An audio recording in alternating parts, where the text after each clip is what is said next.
Hi, this is Shu with a review of the Nike Air Sash. Interestingly, this is not designed for any particular aggressive sporting activity, but rather it's sort of like a lifestyle fashion shoe that's supposed to help, dancers. They wear kind of skateboard shoes, shoes with non-cushion Skechers or um, Vans and whatnot. They just need good outsole, basic like skateboard shoes.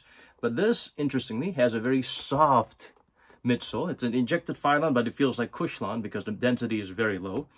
And it's got a zoom air in the heel. I think you can see the rough shape of it. It's like the minimal basic zoom air, but it's right on top of the foam cushioning. So you can really feel the foam and the zoom working nicely in tandem. It feels as good, actually better than shoes that had minimal zoom air on the heel and very low to the ground, like Kyrie 234s. They had pretty crappy cushioning. It was all about core feel and traction, right? On the forefoot, it's basically, you can basically feel the floor. It's very minimal, like one tiny paper thin layer of foam there. So it's not that great, but the insole they give you is this really soft, super low density PU insole. You can see how soft and flimsy it is and how light it is. So this is really nice. I wish they would use this in more models. Of course, we would like to see some different density in the heel and the forefoot, whatnot. But this is definitely helps enhance the cushioning. So with this insole and the Phylon midsole, even though it's low to the ground on the forefoot, it actually feels better than, you know, shoes that just focus on court feel and zero cushioning like the Kyrie 234s. The heel is actually very similar to Kobe 4s or 5Z original ones where they had heel zoom air and it was low to the ground. So it feels really good.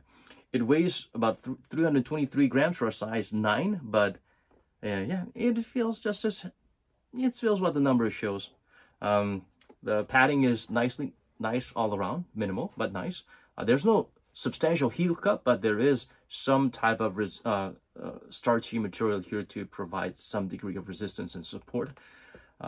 Go true to size, but if you have wide foot, go up half a size, especially if you want to wear this casually, because it can feel a little bit narrow. It doesn't have a crazy toe box area, so it hugs your foot nicely. So that is one thing that I love about this shoe. The outsole is sort of like a little knobs that you've seen in a lot of tennis shoes or casual baseball shoes. The rubbery cleats that they have for certain baseball shoes. So the traction is actually pretty good. The swoosh part is made of rubber that's glow in the dark, but it's not that strong. It's a very weak glow in the dark. And you know, when you have it on the outsole, they're gonna get dirty and you're not gonna be able to. How many times will you be letting this absorb the lights so that it glows in the dark? Rarely, right? So anyway, the silhouette looks like the basic Cortez silhouette that you've seen, like the models that we've seen Forrest Gump wear and run, Forrest, run. So it's a cute little design and a nod to that. And the tongue area, this color pattern, it kind of reminds you of the Jordan 7 Rare Air Edition, the Bugs Bunny colorway. Yeah, this is a pretty interesting shoe. Cushioning is surprisingly good, but I would not advise wearing this shoe for any aggressive sports activities that require lateral movement or stability. This is a nice casual shoe for those who wear shoes like this for skateboarding or breaking, as in breakdancing and whatnot. This is definitely something that Nike has done nicely for these particular groups. I think one reason why this launched to much fanfare here in South Korea is that we had this reality audition program called Street Woman and Fighter. You can check it out on YouTube if you've been living under a rock and never heard of it.